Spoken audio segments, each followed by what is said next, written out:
आप सभी का बहुत बहुत स्वागत है मेरे इस YouTube चैनल में। आज इस वीडियो में हम बात करने वाले हैं छत्तीसगढ़ सामान्य अध्ययन से संबंधित 100 महत्वपूर्ण प्रश्नों पर। ये सभी प्रश्न सीजी व्यापम और सीजीपीएससी की परीक्षाओं के लिए बहुत ज़्यादा इम्पॉर्टेंट है। तो आप लोग जो है वीडियो को आखिर तक देखिएगा और मेरे आंसर बताने के पहले आप लोग अपना आंसर नीचे कमेंट बॉक्स में बताइएगा। कितने क्वेश्चन सॉल्व हुए ये भी ज़रूर बताइएगा। तो हम लोग बिना कोई देरी किए सीधे क्वेश्चंस पर चलते हैं। तो पहला क्वेश्चन मैंने लिया है, इस राज्य के किस जिले में दीदी बैंक की स्थापना की गई है? दीदी बैंक, अब यहाँ दीदी शब्द है तो इससे बिल्कुल मतलब पता चल रहा है कि ये महिलाओं से संबंधित होगा। तो महिला स्व सहायता द्वारा शुरू किया गया है, महिला स्व सहायता समूह द्वारा। तो ये राजनांदगांव जिले में सबसे पहला दीदी बैंक स्थापित किया गया है हमारे छत्तीसगढ़ राज्य में। बढ़ते हैं अगले क्वेश्चन की तरफ। अगला क्वेश्चन है, काफी बार पूछा गया है, मृतक स्तंभ किस जनजाति में प्रचलित है? तो मृतक स्तंभ देखिए क्या होता है कि कुछ जनजातियों में ना जब किसी व्यक्ति की मृत्यु हो जाती है, उसको दफनाते हैं, तो जिस स्थान पर उसको दफनाया जाता है तो उसके ऊपर ना एक स्तंभ लगा दिया जाता है। पत्थर का स्तंभ हो सकता है, वो पत्थर का कुछ इस तरह से, या फिर वो काष्ठ का भी हो सकता है, लकड़ी या फिर पत्थर का। और इसमें जो है कलाकारी भी की जाती है, मतलब उसको कुरेद कुरेद की कुछ उसमें कलाकारी की जाती है। तो इसी को क्या कहा जाता है? मृतक स्तंभ। तो ये माड़िया जनजाति में देखने को मिलता है मृतक स्तंभ। काष्ठ निर्मित भी होता है और पाषाण निर्मित भी। बढ़ते हैं अगले क्वेश्चन की तरफ। अगला क्वेश्चन है, मंदिरों की नगरी किसे कहा जाता है? काफी आसान क्वेश्चन है, काफी बार पूछा गया है। रायपुर के आरंग को मंदिरों की नगरी कहा जाता है, जो कि महानदी के तट पर स्थित है। अगला क्वेश्चन है, कालिदास रचित मेघदूत का छत्तीसगढ़ी रूपांतरण किसने किया था? तो मेघदूत जो कि महाकवि कालिदास जी द्वारा रचा गया था, और इसके विषय में ये कहा जाता है कि महाकवि कालिदास जी हमारे छत्तीसगढ़ आए थे और जो सरगुजा में जो रामगढ़ की पहाड़ियां हैं वहां पर वो रहे थे कुछ समय, और वहीं पर रह करके उन्होंने मेघदूत की रचना की थी। और इसका छत्तीसगढ़ी में अनुवाद किया है मुकुटधर पांडे जी ने। किन्होंने? मुकुटधर पांडे जी ने इसका छत्तीसगढ़ी में अनुवाद किया है। ध्यान रखेंगे, काफी इंपॉर्टेंट है। अगला क्वेश्चन है, ब्रुक ब्रॉन्ड पेपर मिल कहाँ स्थित है? ब्रुक ब्रॉन्ड पेपर मिल, तो भाई ये जो है ब्रुक ब्रांड पेपर मिल, ये जांजगीर चांपा में है, मतलब चांपा में है, या अगर जांजगीर चांपा देता है तो जांजगीर चांपा भी सही है। वैसे जांजगीर और चांपा दोनों अलग अलग नगर है, तो चांपा में स्थित है ब्रुक ब्रांड पेपर मिल। अगला क्वेश्चन है, डॉक्टर मांडवी सिंह मंडावी सिंह, ये ना मांडवी सिंह है, मांडवी। डॉक्टर मांडवी सिंह किस नृत्य शैली से संबंधित हैं? तो ये जो है डॉक्टर मांडवी सिंह, ये इंदिरा कला संगीत विश्वविद्यालय की भूतपूर्व कुलपति थी। ये 2019 के पहले वहाँ की कुलपति थी, इंदिरा कला संगीत विश्वविद्यालय की 2019 के पहले। अभी कौन है? तो अभी ममता चंद्राकर जो हैं इंदिरा कला संगीत विश्वविद्यालय की कुलपति हैं। तो मांडवी सिंह पहले ये कुलपति रह चुके हैं, और ये कथक नृत्य से संबंधित है। वहाँ का जो कथक विभाग था इन्हीं के अंडर में होता था, डॉक्टर मांडवी सिंह। अगला क्वेश्चन है, छत्तीसगढ़ का प्रथम दैनिक समाचार पत्र कौन सा है? काफ़ी आसान क्वेश्चन है, काफ़ी बार पूछा गया है। तो दैनिक समाचार बोल रहा है तो ये है महाकौशल। महाकौशल जो कि 1951 में दैनिक प्रकाशित होना शुरू हुआ। वैसे महाकौशल इससे पहले से ही प्रकाशित होता था, लेकिन पहले ये साप्ताहिक प्रकाशित होता था। वहीं अगर हमारे छत्तीसगढ़ के प्रथम समाचार पत्र की बात करें तो वो है छत्तीसगढ़ मित्र, जो कि सन 1900 से प्रकाशित होना शुरू हुआ था। 3 वर्ष चला था। माधवराव सप्रे जी इसके संपादक थे छत्तीसगढ़ मित्र के। और वहीं महाकौशल के संपादक कौन थे? तो भाई पंडित रविशंकर शुक्ल जी। इनके प्रयासों से प्रथम दैनिक समाचार पत्र का प्रकाशन आरंभ हुआ। बढ़ते हैं अगले क्वेश्चन की तरफ। तो अगला क्वेश्चन दिया हुआ है, महात्मा गांधी जी के द्वितीय छत्तीसगढ़ प्रवास के समय उनके साथ कौन से नेता छत्तीसगढ़ आए थे? तो काफ़ी बार पूछा गया है। तो देखिएगा, मौलाना शौकत अली, ये तो ना महात्मा गांधी के साथ 1920 में छत्तीसगढ़ में आए थे, जो कि गांधी जी की प्रथम छत्तीसगढ़ यात्रा थी। ये दूसरी बार नहीं आए थे, ध्यान रखना, तो इनको हटा देंगे। मीराबेन ये दूसरी बार आई थी। ठक्कर बापा दूसरे बार आए थे। महादेव देसाई ये भी दूसरे बार गांधी जी के साथ आए थे। मतलब ये लोग दूसरे बार नहीं आए थे। गांधी जी के द्वितीय यात्रा में ये तीनों जो हैं महात्मा गांधी जी के साथ छत्तीसगढ़ आए थे। महात्मा गांधी जी की द्वितीय छत्तीसगढ़ यात्रा कब हुई थी? तो 1933 में आए थे गांधी जी दूसरी बार। और इस बार उनके आने का कारण क्या था, तो हरिजन उद्धार। पहली बार वो किस लिए आए थे, कंडेल नहर सत्याग्रह के लिए। अच्छा, यहाँ एक चीज ध्यान रखना, 1933 में गांधी जी के द्वितीय छत्तीसगढ़ प्रवास के समय जमुना लाल बजाज की पुत्री भी गांधी जी के साथ आई हुई थी। जमुना लाल बजाज, जिन्हें गांधी जी पुत्र के समान मानते थे, अपना पांचवा पुत्र कहते थे। और जो वर्धा आश्रम स्थापित हुआ ना महाराष्ट्र में, तो वहाँ जो जमीन है वो जमुना लाल बजाज द्वारा ही प्रदान की गई थी। ध्यान रखना इस चीज़ को भी। बढ़ते हैं अगले क्वेश्चन की तरफ। अगला अच्छा, यहाँ पर आपको कूट बताना है ना, तो 2, 3, 4 आपका आंसर होगा। 2, 3, 4 तो ये हो जाएगा आपका ब, 2, 3, 4। बढ़ते हैं अगले क्वेश्चन की तरफ। अगला क्वेश्चन दिया हुआ है, छत्तीसगढ़ राज्य का प्रथम आकाशवाणी केंद्र किस स्थान पर स्थापित किया गया। तो ये रायपुर में स्थापित किया गया। कब स्थापित किया गया, तो 1963 में, 1963 में स्थापित किया गया। 2 अक्टूबर 1963 को स्थापित किया गया था। मतलब गांधी जयंती के उपलक्ष्य में प्रथम आकाशवाणी केंद्र शुरू किया गया रायपुर में, 2 अक्टूबर 1963। इसके बाद दूसरा आकाशवाणी केंद्र कहाँ शुरू किया गया, बिलासपुर में। ये 1976 में शुरू हुआ था। 1976 में शुरू हुआ, कहाँ पर, बिलासपुर में। और तीसरा शुरू हुआ जगदलपुर में। तीसरा कहाँ शुरू हुआ, जगदलपुर। ये हुआ था 1977 में। तो ये भी आप लोग ध्यान में रखेंगे। बढ़ते हैं अगले क्वेश्चन की तरफ। तो अगला क्वेश्चन है, राज्य में प्रथम सीमेंट कारखाना किस स्थान पर स्थापित किया गया। काफ़ी बार पूछा गया है, जामुल। काफ़ी आसान भी है। जामुल कहाँ पर है भाई, दुर्ग में है। और यहाँ पर कौन से सीमेंट कंपनी द्वारा संयंत्र स्थापित किया गया था, तो एसीसी सीमेंट। अगला क्वेश्चन देखते हैं, कमल विहार पैलेस किस स्थान पर स्थित है। कमल विहार पैलेस बड़ा इंपॉर्टेंट हो सकता है। ये जो है कमल विहार पैलेस आज के समय में एक विश्वविद्यालय है। तो ये खैरागढ़ रियासत में, जो खैरागढ़ है ना, पहले रियासत हुआ करता था। तो वहाँ के जो राजा थे उनका ये महल था, जो कि बाद में विश्वविद्यालय के रूप में बदल दिया गया। खैरागढ़ के जो आखिरी राजा थे वीरेंद्र बहादुर सिंह, स्वतंत्रता प्राप्ति के समय, तो उनकी बेटी थी इंदिरा जी, जो कि संगीत से काफ़ी लगाव था। तो उसकी डेथ हो जाती है।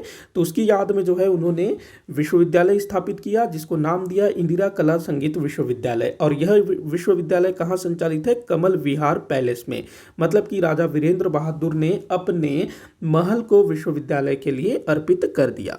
अगला क्वेश्चन है, नल वंश के शासकों की स्वर्ण मुद्राएं कहाँ मिली है। नल वंश के शासकों की स्वर्ण मुद्राएं कहाँ से मिली है भाई, तो टोटल 29 स्वर्ण मुद्राएं प्राप्त हुई है अड़ेंगा से। और ये जो स्वर्ण मुद्राएं हैं वराह राज की है, नल वंश के शासक वराह राज की है ये सभी स्वर्ण मुद्राएं। मतलब कि नल वंश के शासक सोने के सिक्के जारी करते थे, मतलब काफ़ी समृद्ध रहे होंगे। अगला क्वेश्चन है, छत्तीसगढ़ में कबीर पंथ की स्थापना किसने की थी। तो छत्तीसगढ़ में कबीर पंथ की स्थापना किसने की थी भाई, तो संत कबीरदास, उन्होंने शुरू किया था। लेकिन हमारे छत्तीसगढ़ में किन्होंने किया था, धर्मदास, जिनको हम धनी धर्मदास के नाम से भी जानते हैं। अगला क्वेश्चन है, कौन से वाद्य यंत्र बांसुरी के समान होते हैं। तो बांसुरी के समान दिखने वाले वाद्य यंत्र कौन कौन से हैं, ये आपको बताना है। तो देखिएगा, जो चांग है ये ना डफली के टाइप होता है, डफली के समान होता है चांग। आप लोगों ने एक सॉन्ग सुना होगा, डफली वाले डफली बजा, जिसमें वो होते हैं ना ऋषि कपूर और शायद जया बच्चन। तो उसमें वो जो बजाते रहता है ना ऋषि कपूर, वही होता है डफली। तो चांग कुछ कुछ उस टाइप का होता है। पिटोरका जो है प्याले के समान होता है, मतलब गिलास के टाइप का होता है, जो कि सेमल की लकड़ी से तैयार किया जाता है। ये जो सुलुड़ है और अलगोजा, ये दोनों जो है बांसुरी के समान होते हैं। सुलुड़ और अलगोजा, मतलब 3 और 4 आपका आंसर होगा। सुलुड़ और अलगोजा, 3 और 4, 3 और 4 इसका उत्तर है। अगला क्वेश्चन देखते हैं, इस राज्य के किस स्थान पर चतुर्भुज विष्णु की प्रतिमा प्राचीनतम प्रतिमा प्राप्त हुई है। चतुर्भुज विष्णु की प्राचीनतम प्रतिमा कहाँ प्राप्त हुई है भाई? तो बिलासपुर जिले के मल्हार से प्राप्त हुआ है चतुर्भुज विष्णु की प्राचीनतम प्रतिमा। अगला क्वेश्चन है, मुख्यमंत्री के अधीन विभागों का सचिव कौन होता है? काफी बार पूछा गया है। तो जो मुख्य सचिव होता है वो मुख्यमंत्री के अधीन सभी विभागों का सचिव होता है, मुख्य सचिव। अगला क्वेश्चन है, इस राज्य का सबसे प्राचीन मंदिर कौन सा है? छत्तीसगढ़ राज्य का सबसे प्राचीन अर्थात पुराना मंदिर कौन सा है? तो बिलासपुर का देवरानी जेठानी मंदिर, जो कि गुप्त काल में निर्मित है, लगभग 5वीं शताब्दी के आसपास बना हुआ है देवरानी जेठानी मंदिर, और ये एक शिव मंदिर है, ये भी ध्यान रखना। अगला क्वेश्चन है, किस नदी का जल रक्ताब है? किस नदी का जल रक्ताब है? मतलब रक्ताब का मतलब होता है रक्त के समान है। तो किस नदी का जल रक्त के समान है भाई? तो जो शंखिनी नदी है ना, शंखिनी नदी, इसका जो जल है वो रक्त के समान है। देखो, जो शंखिनी नदी है ये बैलाडीला की पहाड़ियों से निकलती है, और बैलाडीला की पहाड़ियों से क्या मिलता है? लौह अयस्क। तो इस नदी में ना जो लौह अयस्क का जो कचरा वचरा है वो सब डाल दिया जाता है, उस कारण से ये जो है पूरा लाल दिखता है, इसी कारण इसको जो है रक्ताब भी कहा जाता है। इसके अलावा ये बहुत ज़्यादा प्रदूषित भी है। डंकिनी नदी ये शंखिनी की ही एक सहायक नदी है, जो कि दंतेवाड़ा में डंकिनी और शंखिनी का संगम होता है। डंकिनी नदी का उद्गम जो है दंतेवाड़ा में ही डांगरी डोंगरी नामक स्थान से हुआ है। सबरी नदी ये गोदावरी की सहायक नदी है। कोटरी नदी जो है इंद्रावती की सहायक नदी है। बढ़ते हैं अगले क्वेश्चन की तरफ। अगला क्वेश्चन दिया हुआ है, इंदिरा कला संगीत विश्वविद्यालय की कुलपति कौन है? तो मैंने पीछे बताया जो मांडवी सिंह वाला क्वेश्चन था ना, उसमें तो जो ममता चंद्राकर हैं ये इंदिरा कला संगीत विश्वविद्यालय की कुलपति हैं, वर्तमान कुलपति 2019 से हैं ये। इससे पहले कौन थी? मांडवी सिंह। अगला क्वेश्चन है, छत्तीसगढ़ की निम्नलिखित मिट्टियों में से किसमें चीका की मात्रा सर्वाधिक होती है? किसमें चीका की मात्रा सर्वाधिक होती है? तो ये जो है ना चीका की मात्रा, ये काली मिट्टी में सर्वाधिक होती है, ध्यान रखना, काली मिट्टी में। लेकिन भाई यहाँ पर तो काली मिट्टी दिया नहीं है। हमारे छत्तीसगढ़ में काली मिट्टी को कहा जाता है कन्हार। तो कन्हार अर्थात काली मिट्टी, इसमें जो है चीका की मात्रा सर्वाधिक होती है। अगला क्वेश्चन है, इस राज्य का सबसे गर्म स्थल किसे माना जाता है? काफी पुराना क्वेश्चन है, मतलब पहले पूछा जाता था, अभी भी कभी कभी देखने को मिलता है। तो सबसे गर्म स्थल कौन सा है भाई? तो इसका आंसर होगा चांपा। चांपा जो है सबसे गर्म स्थल है हमारे छत्तीसगढ़ का। अगला क्वेश्चन देखते हैं, निम्न कथनों को पढ़िए। नीचे कुछ कथन दिया हुआ है। पहला दिया है, छत्तीसगढ़ वन बाहुल्य विपुल खनिज संपदा से संपन्न व कम जनसंख्या वाला प्रदेश है। तो क्या बोल रहा है कि हमारा जो छत्तीसगढ़ है वन बाहुल्य, वन बाहुल्य मतलब जंगल वगैरह है, बिल्कुल ठीक है। विपुल खनिज संपदा से संपन्न, तो हमारे यहाँ काफ़ी सारे खनिज संपदा भी हैं, तो ये दोनों चीज़ें सही हैं।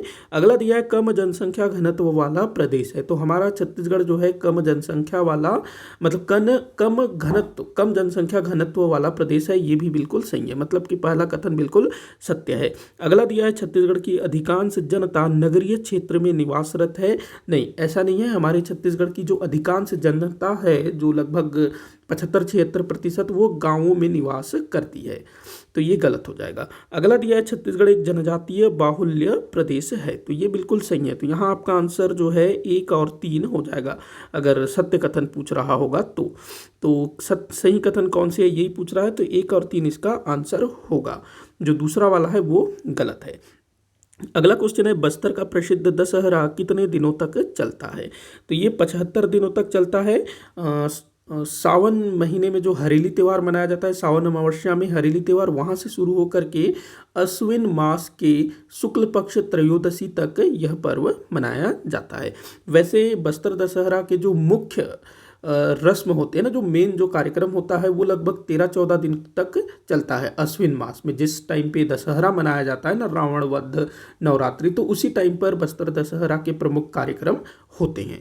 अगला क्वेश्चन देखते हैं, कमार जनजाति की पंचायत का प्रधान क्या कहलाता है? तो कमार जनजाति की पंचायत का प्रधान कहलाता है कुरहा। हर जनजाति समाज में अपने जनजातीय पंचायत देखने को मिलते हैं। अगला क्वेश्चन है, इस राज्य में बसंत ऋतु में गाया जाने वाला प्रमुख गीत कौन सा है? तो बसंत ऋतु में गाया जाने वाला प्रमुख गीत है फागुन, जो होली के टाइम पर गाया जाता है। वैसे तो ददरिया भी हमेशा गाया जाता है, लेकिन फाग के जो गीत है ये बसंत ऋतु में प्रमुखतः गाया जाता है। अगला क्वेश्चन है, बस्तर क्षेत्र में रैला पूजा किस त्योहार से संबंधित है? तो ये जो रैला पूजा है ना, ये बस्तर दशहरा से संबंधित है। देखो, जो बस्तर दशहरा है, पीछे मैंने बताया 75 दिनों तक चलता है, तो काफ़ी सारे रस्म होते हैं, काफ़ी सारे कार्यक्रम होते हैं, तो उन्हीं में से एक रैला पूजा होता है। तो ये बस्तर दशहरा से संबंधित है। अगला क्वेश्चन है, सरस्वती पुस्तकालय की स्थापना किस स्थान पर हुई थी?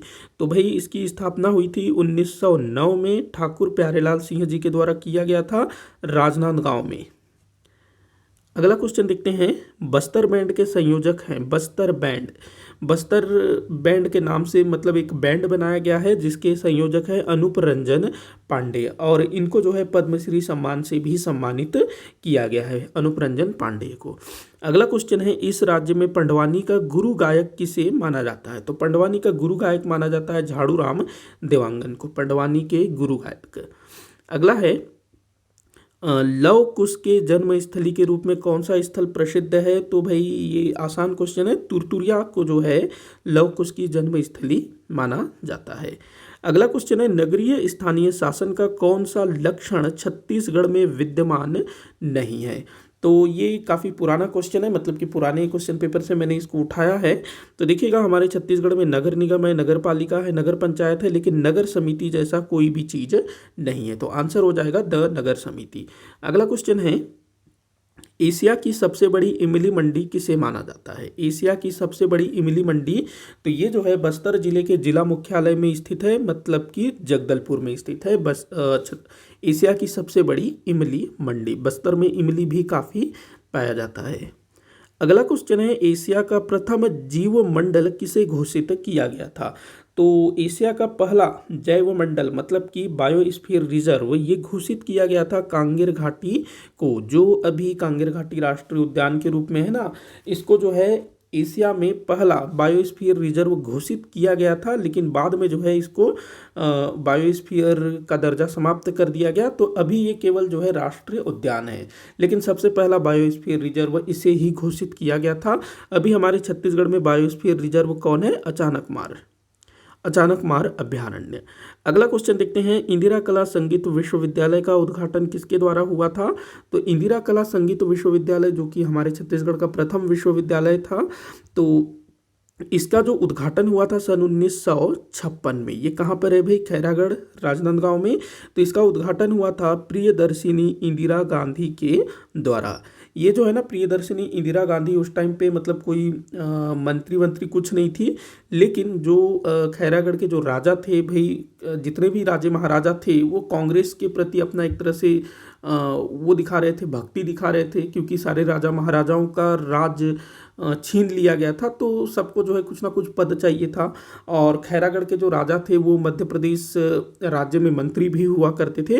तो इंदिरा गांधी के द्वारा जो है इस विश्वविद्यालय का उद्घाटन किया गया था 1956 में। अगला क्वेश्चन है, निम्नलिखित कथनों को पढ़िए। तो नीचे कुछ कथन दिए हैं, देख लेते हैं। छत्तीसगढ़ का उत्तरी भाग गंगा अपवाह तंत्र का हिस्सा है। जी हाँ, बिल्कुल सही है। अगला दिया है, छत्तीसगढ़ का सर्वाधिक भाग महानदी अपवाह तंत्र का हिस्सा है।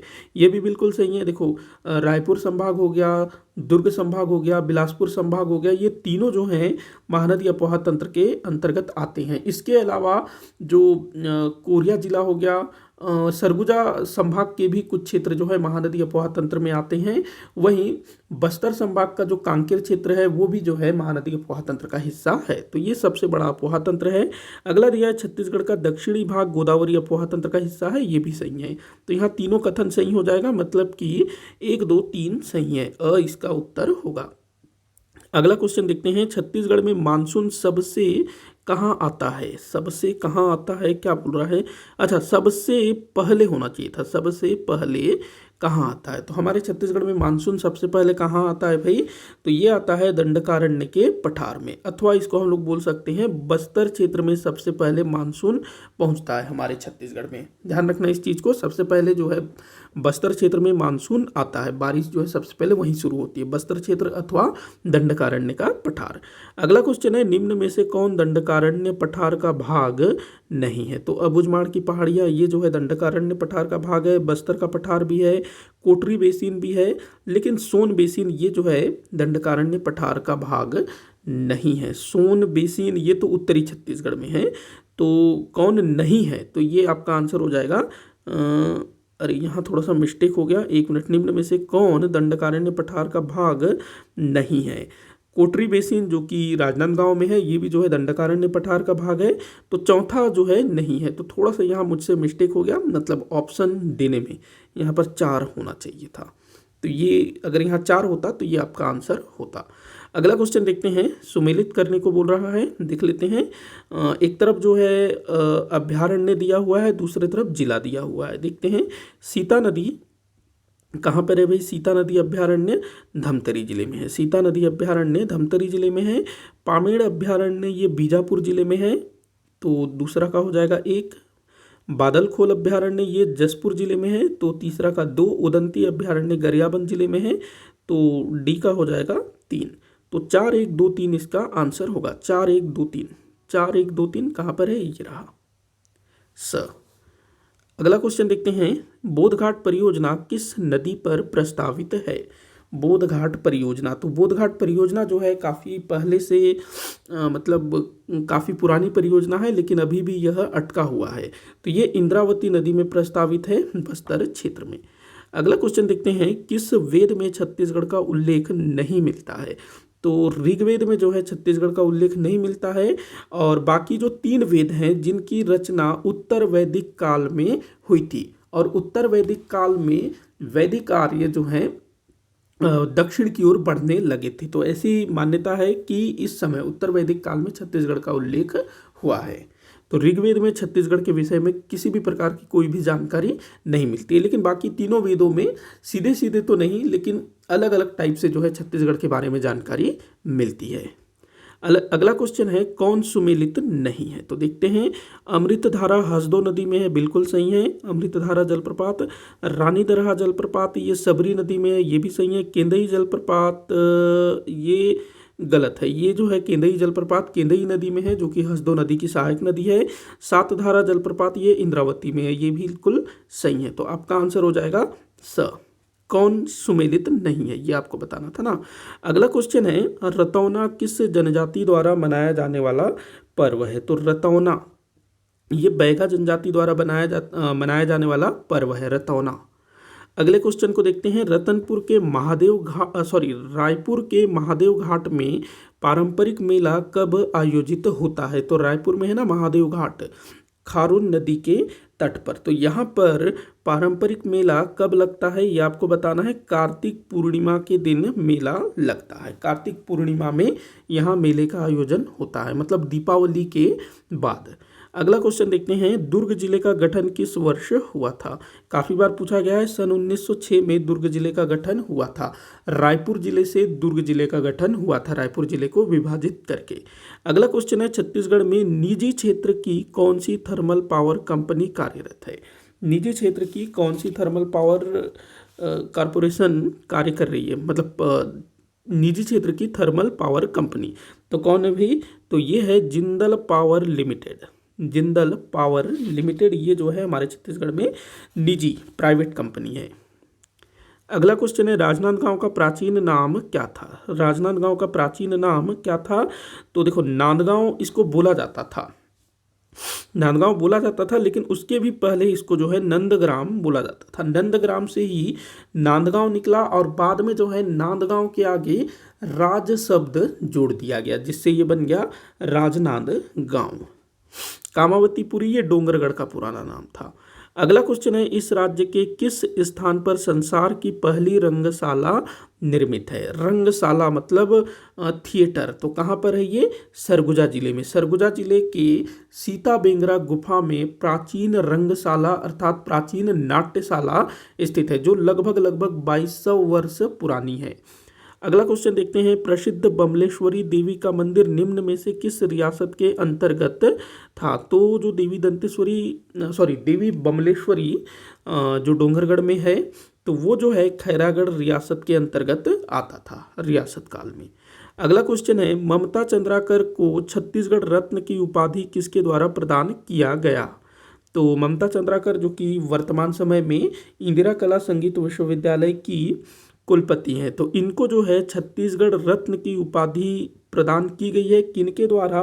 तो इंदिरा कला संगीत विश्वविद्यालय द्वारा इनको जो है एक मिनट, सॉरी माफ़ी चाहूँगा, इंदिरा कला संगीत विश्वविद्यालय नहीं, पंडित रविशंकर शुक्ल विश्वविद्यालय द्वारा ममता चंद्राकर जी को छत्तीसगढ़ रत्न की उपाधि दी गई है। ध्यान रखना, 2016 में इनको पद्मश्री सम्मान से सम्मानित किया गया और पंडित रविशंकर शुक्ल विश्वविद्यालय द्वारा वर्ष 2013 में इनको जो है छत्तीसगढ़ रत्न की उपाधि से सम्मानित किया गया है। बढ़ते हैं अगले क्वेश्चन की तरफ। तो अगला क्वेश्चन दिया हुआ है, प्रफुल्ल कुमारी देवी किस रियासत की शासिका थी? प्रफुल्ल कुमारी देवी ये बस्तर रियासत की शासिका थी और इनको जो है छत्तीसगढ़ की एकमात्र महिला शासिका माना जाता है। वैसे और भी थी महिला शासिकाएं जिन्होंने अलग अलग रियासतों में शासन किया था। अगला क्वेश्चन है, भोरमदेव किस स्थापत्य कला का सुंदर उदाहरण है? भोरमदेव मंदिर जो कि कवर्धा में फणी नागवंशी शासकों द्वारा बनवाया गया था, ये नागर शैली में निर्मित है। हमारे छत्तीसगढ़ में मंदिर मतलब वास्तुकला की 3 शैलियाँ थी ना मंदिर स्थापत्य कला की। एक नागर शैली जो कि उत्तर भारत की थी, द्रविड़ शैली दक्षिण भारत की, बेसर शैली मध्य भारत की। तो भोरमदेव का मंदिर नागर शैली में निर्मित है। अगला क्वेश्चन है, सुमेलित करने को बोल रहा है, देख लेते हैं। एक तरफ जो है उद्योग दिया हुआ है, दूसरी तरफ जिला दिया हुआ है। तो बाल्को भारत एल्यूमिनियम कारपोरेशन तो कहाँ पर है भाई? ये कोरबा में है, मतलब कि ए का हो जाएगा 2। SECL इसका फुल फॉर्म होता है साउथ ईस्टर्न कोल लिमिटेड। कहाँ पर है? इसका मुख्यालय बिलासपुर में है, जो कि हमारे छत्तीसगढ़ में कोयला उत्खनन का कार्य करती है। अगला दिया है NMDC national mineral development corporation, ये जो है दंतेवाड़ा में कार्यरत है। वैसे इसका मुख्यालय कहाँ पर है? तो हैदराबाद में। उसके बाद BSP भिलाई स्टील प्लांट दुर्ग में है, दुर्ग के भिलाई में। तो 2 3 4 1 आपका आंसर होगा। 2 3 4 1 ये आपका उत्तर होगा ब। बढ़ते हैं अगले क्वेश्चन की तरफ। बस्तर इतिहास एवं संस्कृति के लेखक कौन है? बस्तर इतिहास एवं संस्कृति एक पुस्तक है, इसको लिखा है लाला जगदलपुरी जी ने। लाला जगदलपुरी इनके नाम से ही पता चल रहा है कि ये जगदलपुर से रहे होंगे, लाला जगदलपुरी। और जगदलपुर में अत्याधुनिक लाइब्रेरी का निर्माण किया गया है, जो कि इन्हीं के नाम पर रखा गया है। अगला क्वेश्चन है, किस स्थान पर रथ यात्रा को गोंचा के नाम से मनाया जाता है? तो बस्तर क्षेत्र में रथ यात्रा को जो है गोंचा के नाम से बनाया जाता है। गोंचा जो कि आषाढ़ माह के शुक्ल पक्ष द्वितीया को मनाया जाता है। अगला क्वेश्चन है, भिलाई इस्पात संयंत्र के स्थापना के समय किसानों को उनकी भूमि का मुआवजा दिलाने के लिए किस नेता ने संघर्ष किया था? तो देखिएगा, भिलाई इस्पात संयंत्र जब लगा तो अब भाई ये कहाँ लगेगा? किसी मैदान में तो नहीं लगेगा ना, कोई उतना बड़ा मैदान तो होगा नहीं, तो गांव के गांव खाली करने पड़ेंगे। अभी भी अगर कोई बहुत बड़ा कारखाना लगता है, कोई संयंत्र लगता है, तो बहुत बड़े एरिया को जो है विस्थापित करना पड़ेगा। तो भिलाई इस्पात संयंत्र जहाँ पर बना है, तो पहले वहाँ पर गाँव हुआ करते थे, तो उन गांवों को जो है विस्थापित किया गया। जो भी किसान थे, जो भी वहाँ लोग रहते थे, उनकी ज़मीनों को खरीदा गया। तो सरकार जो है भाई कोशिश करेगी कि कम से कम दाम में जो है ज़मीनें लिया जाए, या फिर मतलब कम से कम दाम में। तो यहाँ पर जो है किसानों को ज़मीन का मुआवजा दिलाने के लिए किस नेता ने संघर्ष किया था, ये आपको बताना है। तो डॉक्टर खूबचंद बघेल, इन्होंने जो है भिलाई इस्पात संयंत्र से प्रभावित किसानों को उनके जमीनों का मुआवजा दिलाने के लिए संघर्ष किया था और किसानों को उचित मुआवजा दिलवाया था, जो उनका जायज हक था वो दिलवाया था डॉक्टर खूबचंद बघेल। ध्यान रखना। अगला क्वेश्चन है, निम्नलिखित विश्वविद्यालय छत्तीसगढ़ में स्थापित हुए, इनका कालक्रम बताना है क्या। हाँ, स्थापना के कार्यकाल के अनुसार, तो स्थापना का कालक्रम देख लेते हैं। तो देखिएगा, इंदिरा कला संगीत विश्वविद्यालय ये 1956 में स्थापित हुआ था, मतलब सबसे पहला ये है। उस वक्त दूसरे नंबर में स्थापित हुआ पंडित रविशंकर शुक्ल विश्वविद्यालय, 1964 में स्थापित हुआ, ये हो जाएगा आपका पहला। उस वक्त गुरु घासीदास विश्वविद्यालय ये 1983 में स्थापित हुआ, तो ये दूसरा। उस बाद इंदिरा गांधी कृषि विश्वविद्यालय ये कब स्थापित हुआ था, 1987 में, तो ये 4। 3 1 2 4 इसका आंसर होगा। 3 1 2 4 3 1 2 4, 1 मिनट, हाँ ये ब जो है इसका उत्तर होगा 3 1 2 4। बढ़ते हैं अगले क्वेश्चन की तरफ। अगला क्वेश्चन दिया हुआ है, छत्तीसगढ़ में कुल 28 प्रकार के खनिज पाए जाते हैं, इनमें से कितने प्रकार के खनिजों का उत्खनन किया जाता है। तो हमारे यहाँ टोटल 28 प्रकार के खनिज मिलते हैं, ये चीज़ भी आप ध्यान में रखेंगे। इनमें से ना 20 खनिजों का उत्खनन किया जाता है, 20 प्रमुख खनिजों का उत्खनन होता है। अगला क्वेश्चन है, इस राज्य में सर्वाधिक खनिज राजस्व किस खनिज से प्राप्त होता है। तो हमारे छत्तीसगढ़ में लोहा पाया जाता है, कोयला पाया जाता है, बॉक्साइट पाया जाता है, चूना पत्थर मिलता है, इसके अलावा और भी बहुत सारे खनिज मिलते हैं। तो हमारे छत्तीसगढ़ के राजस्व में खनिज का विशेष योगदान है, और इन खनिजों में से भी सबसे ज़्यादा राजस्व किस खनिज से प्राप्त होता है, तो वो है कोयला। कोयला से जो है सर्वाधिक खनिज राजस्व प्राप्त होता है, ध्यान रखेंगे कोयला। अगर आपको जिला पूछेगा ना, तो कोरबा जिला जो है सर्वाधिक खनिज राजस्व देता है। अगला क्वेश्चन है, स्टेलेक्टाइट और स्टेलेगमाइट संरचना किस गुफा में देखने को मिलता है। स्टेलेक्टाइट और स्टेलेगमाइट ये दोनों संरचना ना चूना पत्थर जब वो पिघलता है तो उसके रिसने के कारण ये दोनों संरचनाएं बनती हैं, या इसको हम लोग आकृति भी बोल सकते हैं।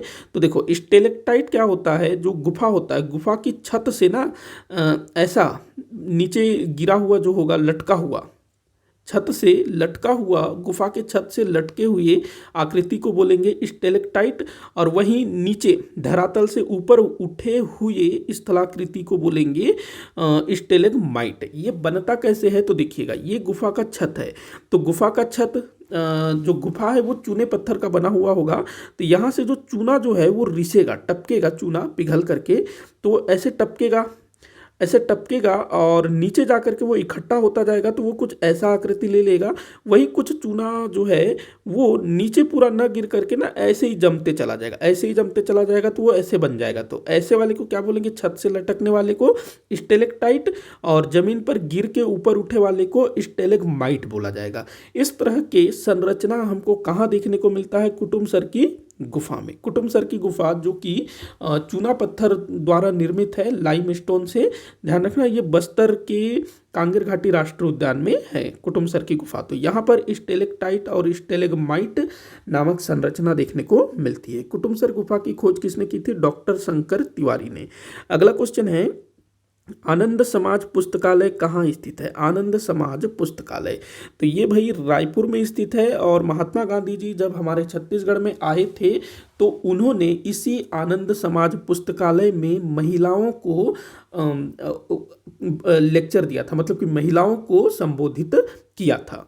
तो आनंद समाज वाचनालय। अगला क्वेश्चन है, जैव भौगोलिक दृष्टिकोण से छत्तीसगढ़ किस क्षेत्र में शामिल है। जैव भौगोलिक दृष्टिकोण से छत्तीसगढ़ किस क्षेत्र में शामिल है, ये यहाँ नहीं होना था।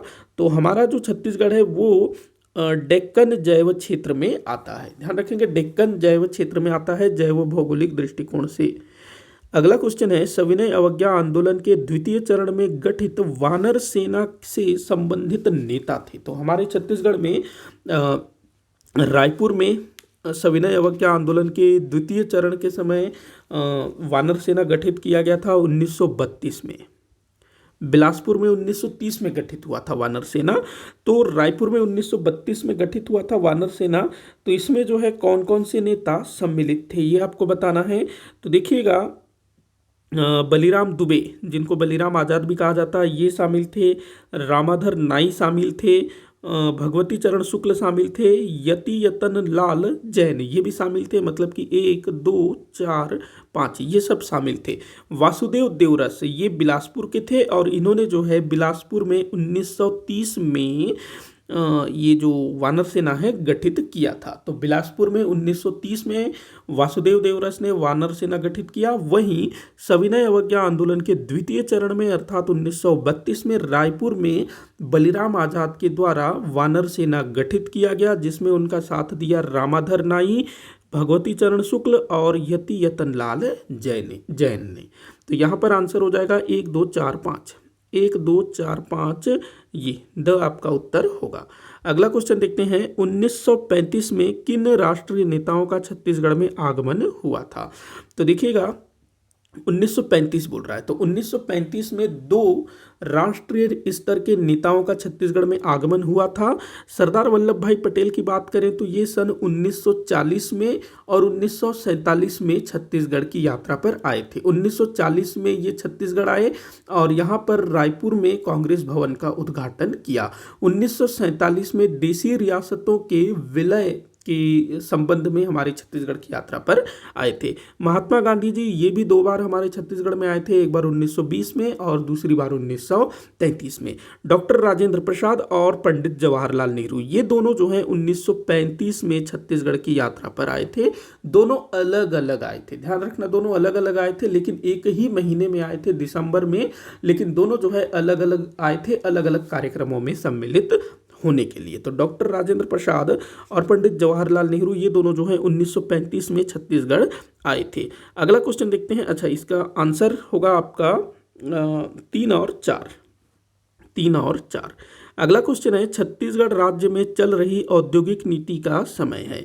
तो हमारे छत्तीसगढ़ राज्य की वर्तमान औद्योगिक नीति का समय क्या है भाई, तो 2019 से 2024 ये जो है औद्योगिक नीति का टाइम।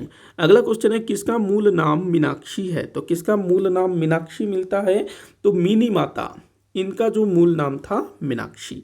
ममता चंद्राकर इनका मूल नाम ना मोक्षदा मिलता है, मोक्षदा चंद्राकर, मोक्षदा। बढ़ते हैं अगले क्वेश्चन की तरफ। अगला क्वेश्चन है, सुमेलित करने को बोल रहा है, देख लेते हैं। एक तरफ जिला है, एक तरफ जिला मुख्यालय है। बड़ा ही आसान क्वेश्चन हो सकता है, कुछ लोगों को कठिन भी लग सकता है।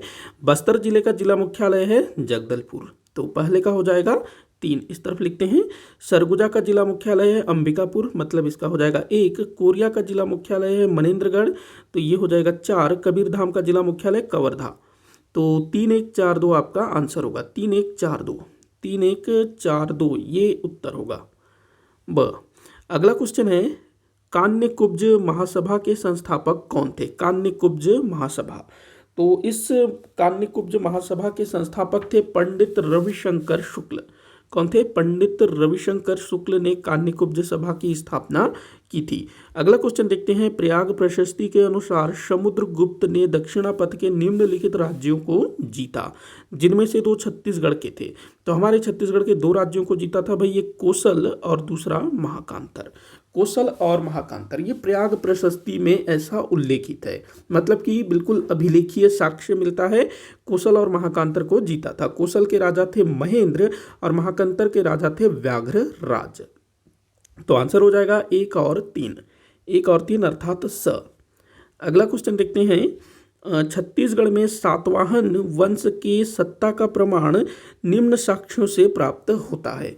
तो सातवाहन काल में हमारा छत्तीसगढ़ सातवाहन शासकों के प्रभाव में रहा, इसके विषय में हमको यहाँ से जानकारी मिलती है। तो देखिए, पहला राजा वरदत्त श्री का गुंजी शिलालेख, तो ये बिल्कुल सही है, राजा वरदत्त श्री का गुंजी शिलालेख। ये जो गुंजी है ना, जांजगीर चांपा में है। गुंजी कहाँ पर है? जांजगीर चांपा में है। उसके बाद है किरारी काष्ठ स्तंभ लेख, ये भी जांजगीर चांपा में है। यहाँ से भी जो है सातवाहनों के विषय में जानकारी मिलती है। राजा अपीलक के मल्हार व बालपुर से प्राप्त सिक्के, ये भी बिल्कुल सत्य है। राजा अपीलक के बिलासपुर के मल्हार और जांजगीर चांपा के बालपुर से सिक्के प्राप्त हुए हैं जो कि सातवाहन कालीन थे। अगला दिया है चकरबेड़ा से प्राप्त रोमन कालीन स्वर्ण मुद्राएं, ये भी बिल्कुल सही है। चकरबेड़ा जो कि बिलासपुर में है। आरंग ताम्रपत्र से हमको राजर्षि तुल्यकुल्य वंश के विषय में जानकारी मिलती है, सातवाहनों के विषय में नहीं। तो यहाँ पर आपका आंसर हो जाएगा 1, 2, 3, 4। एक बार फिर से मैं बता देता हूँ। राजा वरदत्त श्री का गुंजी शिलालेख, किरारी काष्ठ स्तंभ लेख, राजा अपीलक के मल्हार व बालपुर से प्राप्त सिक्के, चकरबेड़ा से प्राप्त रोमन कालीन स्वर्ण मुद्राएं, ये चारों चीज़ें जो हैं हमारे छत्तीसगढ़ में सातवाहन शासकों के प्रभाव को प्रमाणित करते हैं। तो आंसर हो जाएगा 1, 2, 3, 4। अगला क्वेश्चन देखते हैं। रतनपुर के किस कलचुरी राजा के सेनापति जगतपाल देव ने राजिम के राजीव लोचन मंदिर का जीर्णोद्धार करवाया था? काफ़ी बार ये क्वेश्चन पूछा गया है।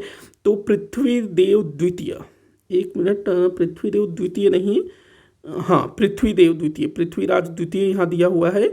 तो पृथ्वीराज या फिर पृथ्वीदेव द्वितीय द्वारा, मतलब इसका जो सेनापति था जगतपाल देव पृथ्वीदेव द्वितीय, उसने जो है राजीव लोचन मंदिर का जीर्णोद्धार करवाया था। काफ़ी इंपॉर्टेंट है, काफ़ी बार पूछा गया है। अगला क्वेश्चन है। छत्तीसगढ़ राज्य राजगीत की वंदना अवधि कितनी है? छत्तीसगढ़ राज्य का राजगीत क्या है भाई? अरपा पैरी के धार, महानदी है, अपार इंद्रावती है, पखारे तोरपैया, ये है ना हमारे छत्तीसगढ़ राज्य का राजगीत, जिसको लिखा है डॉक्टर नरेंद्र देव वर्मा ने और इसको गाया है ममता चंद्राकर ने। तो इसकी गायन अवधि, मतलब इसकी जो वंदना अवधि वो है 1 मिनट 15 सेकेंड। 1 मिनट 15 सेकेंड इसकी जो है गायन अवधि है, वादन अवधि। इसको जो है राज्य सरकार द्वारा जो भी सरकारी कार्यक्रम होते हैं उसमें जो है बजाया जाता है। बढ़ते हैं अगले क्वेश्चन की तरफ। तो अगला क्वेश्चन दिया है। देवती कर्मा किस विधानसभा क्षेत्र से निर्वाचित हैं? देवती कर्मा क्यों इम्पोर्टेंट है? क्योंकि ये ना जो उपचुनाव हुए थे उसके बाद जीत करके आई थी। तो ये दंतेवाड़ा विधानसभा क्षेत्र से निर्वाचित हैं।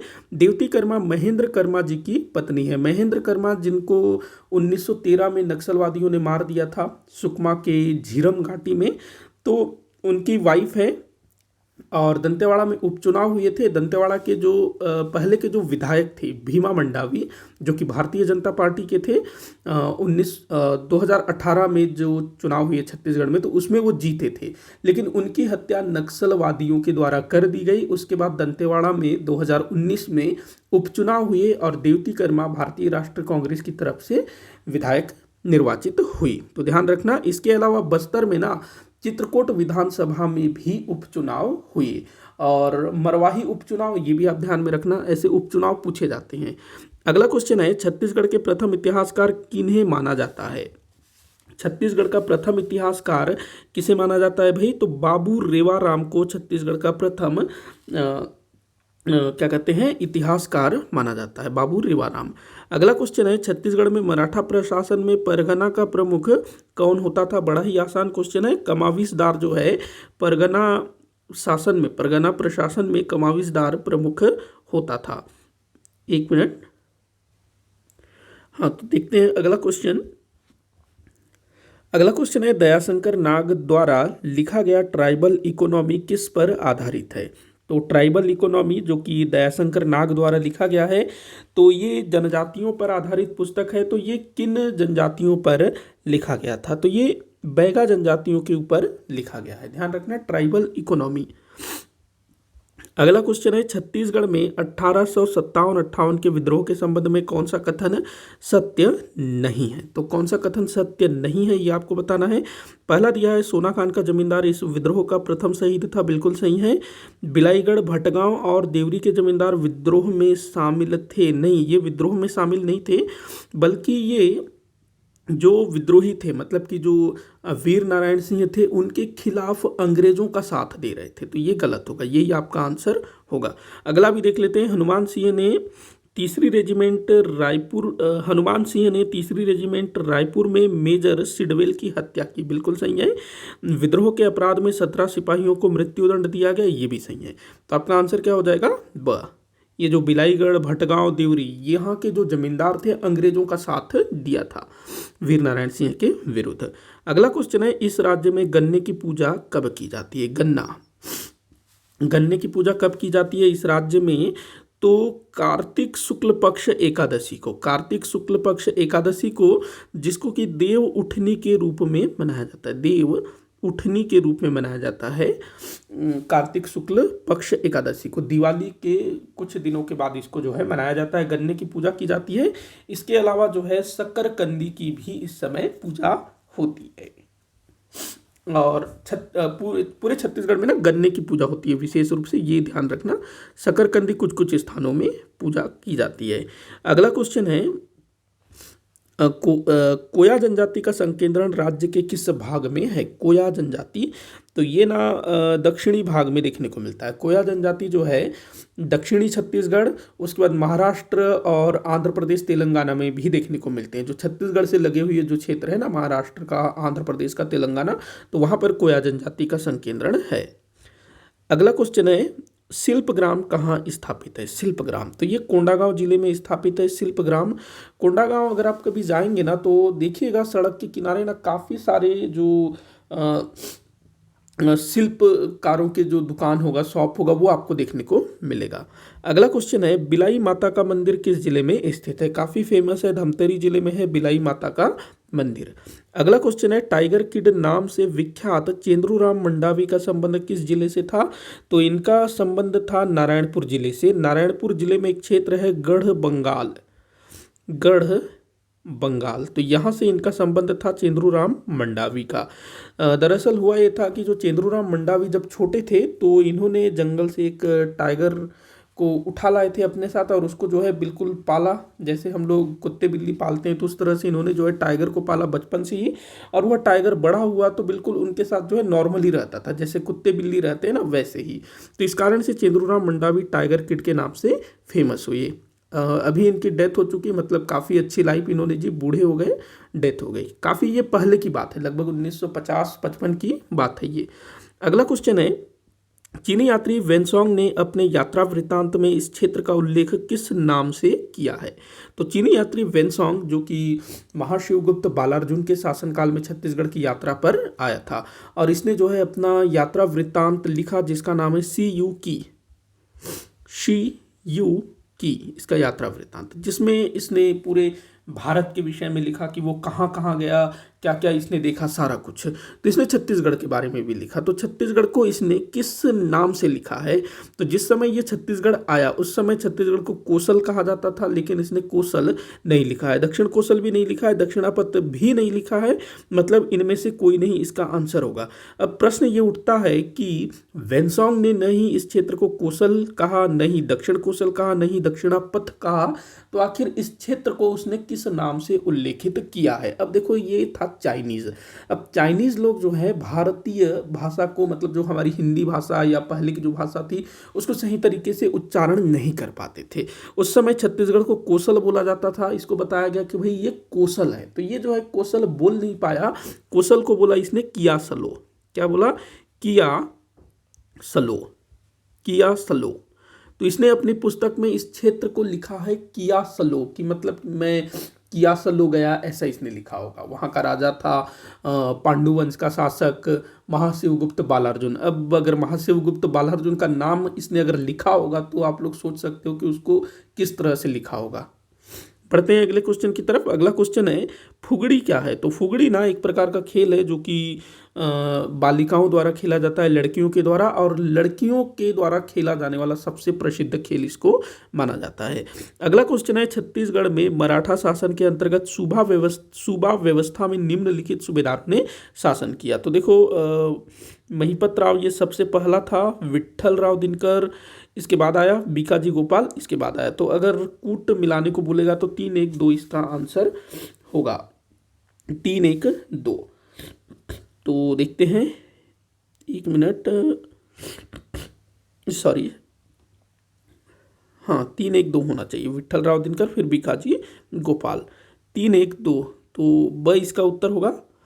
बढ़ते हैं अगले क्वेश्चन की तरफ। अगला क्वेश्चन है, किस खनिज के भंडारण में छत्तीसगढ़ राज्य देश में अग्रणी स्थान रखता है? तो हमारा छत्तीसगढ़ किस खनिज के भंडारण में अग्रणी स्थान रखता है, ये आपको बताना है। तो देखिएगा, जो टीन है इसके भंडारण में छत्तीसगढ़ जो है देश में अग्रणी स्थान रखता है। लोहा, कोयला, बॉक्साइट ये भी हमारे छत्तीसगढ़ में बहुत ज़्यादा है, लेकिन दूसरे राज्यों में हमारे छत्तीसगढ़ से भी ज़्यादा है। बढ़ते हैं अगले क्वेश्चन की तरफ। अगला क्वेश्चन है, अच्छा एक मिनट, इसका क्या आंसर होगा? हाँ ठीक, 4, इसका आंसर जो है द ही होगा, द।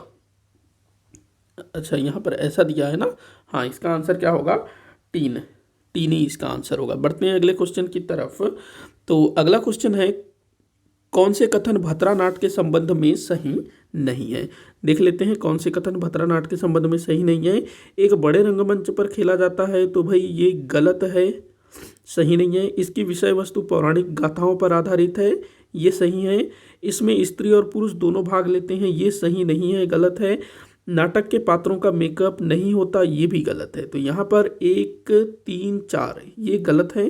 तो कौन से कथन सही नहीं है ये बताना था। तो 2 सही है, बाकी सब गलत हैं। 1, 3, 4 गलत है। 1, 3, 4 मतलब कि ये आपका उत्तर होगा।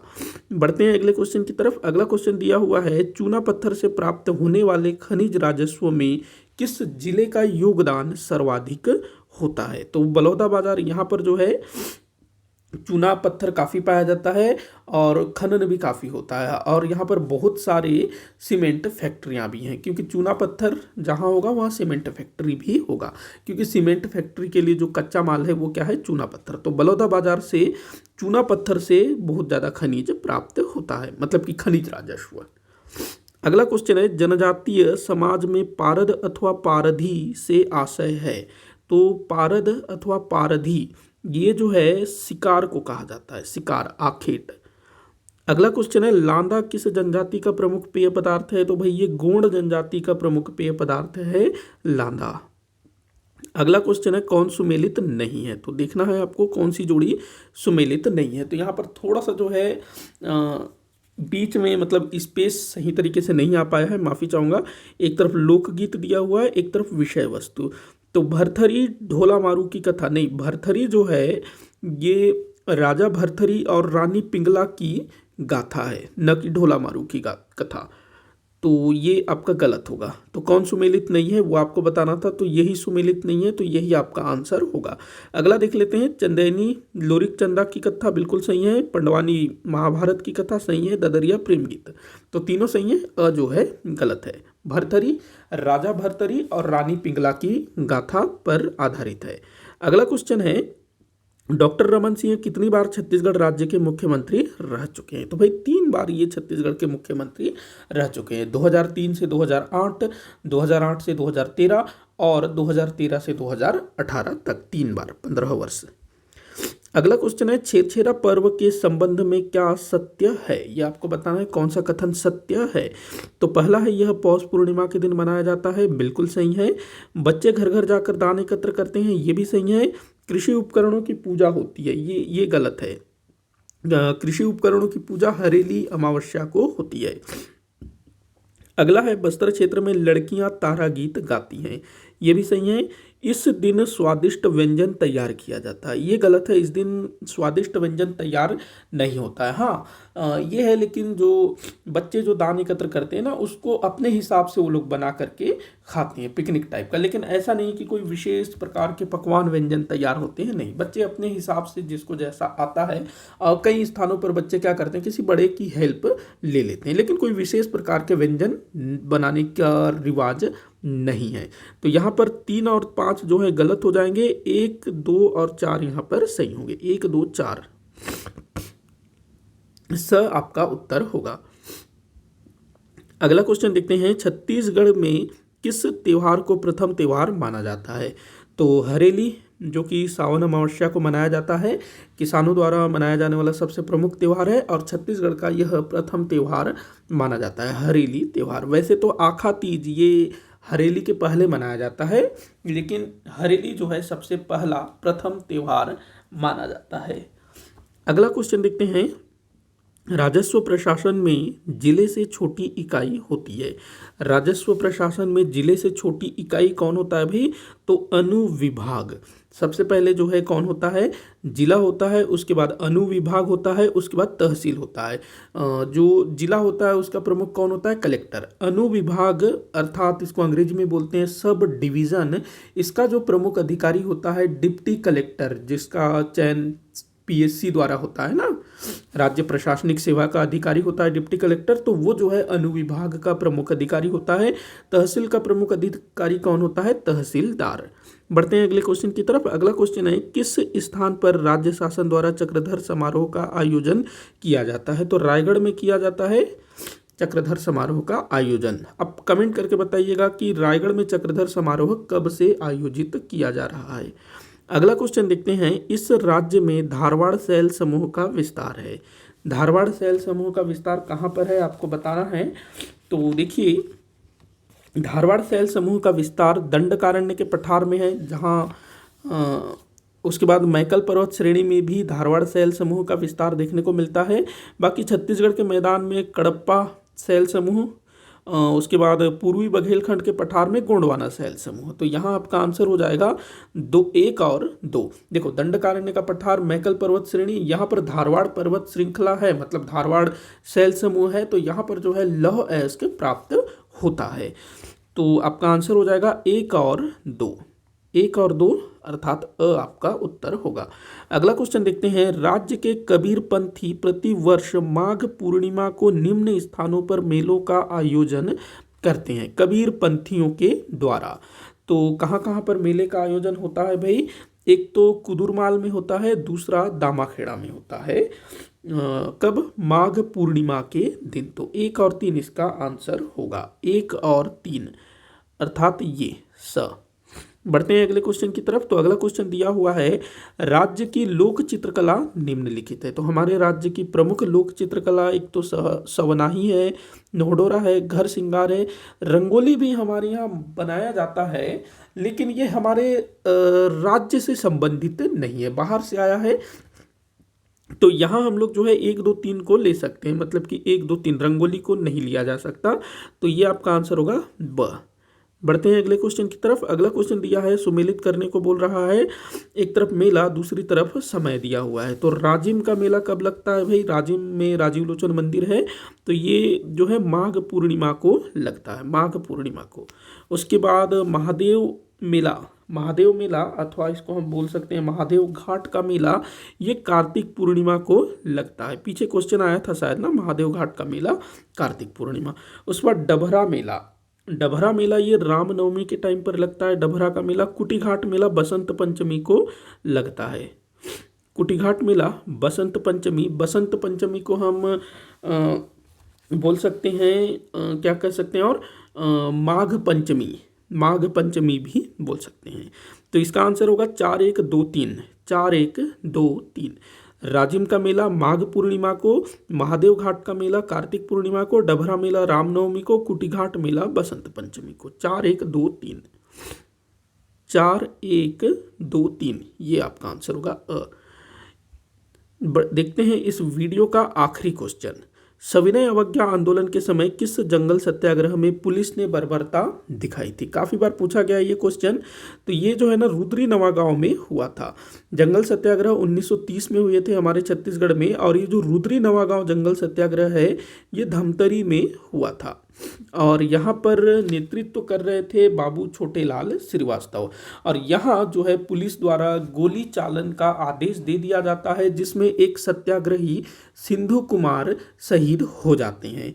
तो रुद्री नवागांव यहाँ पर हिंसा हुआ, अथवा हम कह सकते हैं पुलिस ने बर्बरता दिखाई, या पुलिस ने शक्ति प्रदर्शन किया, या फिर कोई इसमें शहीद हुआ। तो ये चीज़ें आप लोग ध्यान में रखेंगे। सिंधु कुमार शहीद हुए थे, बाबू छोटेलाल श्रीवास्तव इस सत्याग्रह का नेतृत्व कर रहे थे, रुद्री नवागांव जंगल सत्याग्रह। इसी के साथ आज का ये वीडियो यहीं पर समाप्त होता है। आप लोग मुझे कमेंट करके बताइएगा कि आपसे कितने क्वेश्चन सॉल्व हुए, मतलब कि आप इनमें से कितने क्वेश्चंस के आंसर सही सही पहले से जानते थे। किसी भी क्वेश्चन में कोई भी डाउट हो या आप लोगों को लगता है कि मैंने किसी भी क्वेश्चन का गलत आंसर दिया या फिर कोई भी जो अतिरिक्त तथ्य मैंने दिए वो अगर गलत है तो आप लोग मुझे कमेंट करके ज़रूर बताइएगा ताकि मैं उसको सॉल्व कर सकूँ। वीडियो को जितना हो सके उतना आप शेयर करिएगा, लाइक करिएगा, चैनल को सब्सक्राइब करिएगा। वीडियो को आखिर तक देखने के लिए बहुत बहुत धन्यवाद।